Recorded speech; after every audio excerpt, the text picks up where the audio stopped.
Matthew 24, the rapture is not biblical, short version. But first, please help my humble channel to grow. Like, subscribe, share, comment, any combination thereof. Why? Because you're beautiful on the inside and on the outside. That's why. Yo, I did this before. It was like a half an hour, so I'm hoping to do this a lot quicker than that and just get to the nuts and bolts of why I do not believe that the rapture is biblical. So we're reading in 24 verse 40 and 41. Then 2 men will be in the field, one will be taken and one left. 2 women will be grinding at the mill, one will be taken, one left. Therefore stay awake, for you do not... Okay, so those 2 verses, I'm not going to read any further, are not the only parts in the Bible that people refer to say, oh yeah, we're going to have a rapture and we're all going to just... all the saints are just going to disappear. I don't believe they're interpreting this correctly. So now we're going to go... We're still in chapter 24. We're going to go to the beginning of chapter 4. Starting in verse 1. Jesus left the temple and was going away when his disciples came to point out to him the buildings of the temple, because they were so beautiful, right? The stones and everything were just so beautiful. But he answered them, Jesus answered them, you see all these, do you not? Truly I say to you, there will not be left here one stone upon another that will not be thrown down. Jesus is prophesying the destruction of the temple. This took place in 80 AD. It was about 37 years after Jesus was crucified. The temple was destroyed. Jerusalem was sacked. Judea was wiped off the map. Continuing in verse 3. As he sat on the Mount of Olives, the disciples came to him privately, saying, tell us, when will these things be, and what will be the sign of your coming and of the end of the age? Now, the way many people read this is that they're asking Jesus 2 questions. One is the destruction of the temple. 2, when will the end of the world be? Okay, and Jesus is answering 2 separate questions. 2 separate questions. And I believe that when Jesus talks about 1 woman, 2 women are going to be grinding at the millstone. One will be there. The other one will be taken. 2 men will be in the field. 1 will be taken and 1 left. That is referring to the destruction of Jerusalem, not the destruction at the end of the age. And it was not literal that people were going to be disappearing the way they preach from the interpretation of Revelation, that Revelation applies to the last 7 years of the world. It was written 2,000 years ago, but it only applies to the last 7 years. I used to believe that too, because that's what I was taught. And every generation thinks it's going to happen in their generation. I've been hearing this. I'm in my 50s. I have been hearing this since a child, that we're in the last 7 years. One other thing I'm going to read from chapter 20. So now we're reading in chapter 24, but we're reading in verse 15.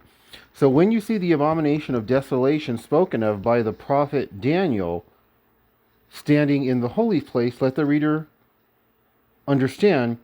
Then let those who are in Judea flee to the mountains. Let the one who is on the housetop not go down to take what is in his house. And let the one who is in the field not turn back to take his cloak. Many people think this is referring to the end of the world. I believe, and many others who are much smarter than me believe, that this is actually referring to the destruction of Judea, the sacking of Jerusalem, the burning of the temple down to the ground. Okay, and they believe that, and I believe their interpretation is correct. The abomination of desolation was when Rome set their flag. Remember, Rome didn't initially conquer Judea. Rome became a protectorate. So Judea had a lot of freedoms that an independent nation would have. When Rome came to destroy them, they placed the Roman flag, I believe it was near the temple or somewhere in Jerusalem. That was considered an abomination to have a foreign flag placed there. And it talks about the abomination of desolation. Desolation would be, their land would be wiped off the earth. It would be a desolation. It would be desolate after it was destroyed. The abomination of desolation. So I believe this is referring to the destruction of Judea, and in fact, when this in fact took place, which Jesus prophesied would happen, the first general that came to do this, and here Jesus is warning them. So when you see the abomination spoken of by Daniel the prophet standing in the holy place, let the reader understand, standing is not a human being. It's referring to the flag. They planted their flag and it was standing there. Then let those who are in Judea flee, etc. Flee to the mountains. Let the one who is on the housetop not go down to take what is in his house. He's saying flee when you see this.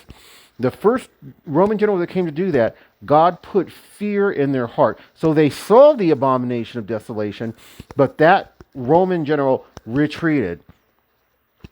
And it was sometime later, I don't know how long, it was months or weeks or how long, but Rome ended up sending another general. This general did, in fact, conquer Jerusalem, sack Jerusalem, burnt down the temple, for the most part, destroyed Judea, tried to wipe Judea off the map.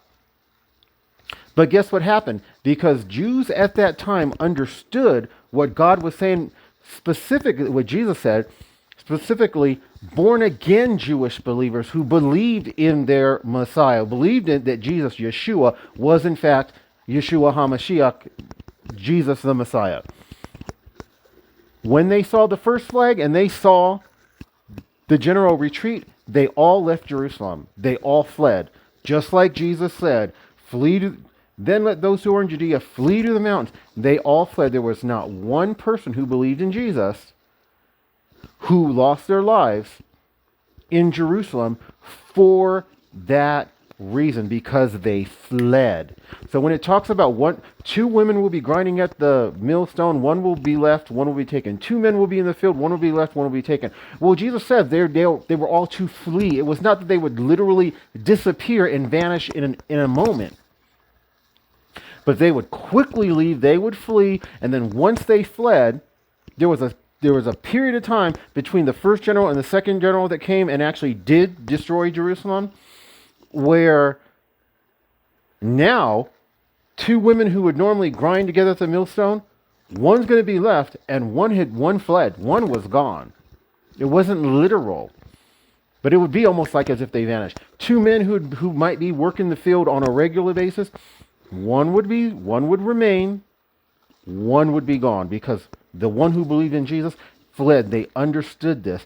This is not referring, and this is my belief. People smarter than me have said this, and I agree with them. This is not referring to the end of the world. This is referring to the destruction of Jerusalem in 70 AD. So that is why I do not believe in the rapture. I think that to hold that view is not righteous. It's not a good view to hold, because who are we to think that we're so important that we have to be raptured out of this planet and that we shouldn't suffer? The suffering that TIs, born again TIs, non-born again TIs, Muslim TIs, there's a lot of Muslims in this country who are being targeted in this program. We're suffering. I'm not suffering hardly at all, because God made me obey him in such a way that he manifests himself, and he doesn't let this program cause suffering. But I understand. I did at one time suffer greatly for this program. I was on the edge all the time. I could almost not get out of bed when the Lord got me out of this, off the street and then out of the homeless shelter. It was overwhelming. I considered multiple times unaliving myself. I understand this program truly, it is suffering. There are a lot of TIs. There are TIs, more than one, who have taken other people's lives, who have taken their own lives, who are their health is exceedingly compromised. We're suffering and we're born again. And if virtually, except for one, and they tried taking his life, but the Lord wouldn't let them, all the disciples of Jesus were martyred. They all lost their lives. And throughout history, there's many people who have been martyred. Individually, sometimes the Lord will not allow people to take the life of certain people. such as Moses or Elijah, or there's different people. But in general, it's an honor and a privilege to give our life for the Lord. So I think that it's not even a safe or a sane view, the whole thing about rapture. We're going to be raptured. I don't believe it's biblically based. I believe people are misinterpreting this prophetic word. So that was shorter than last time. I send my love to all y'all beautiful born again TIs. God bless.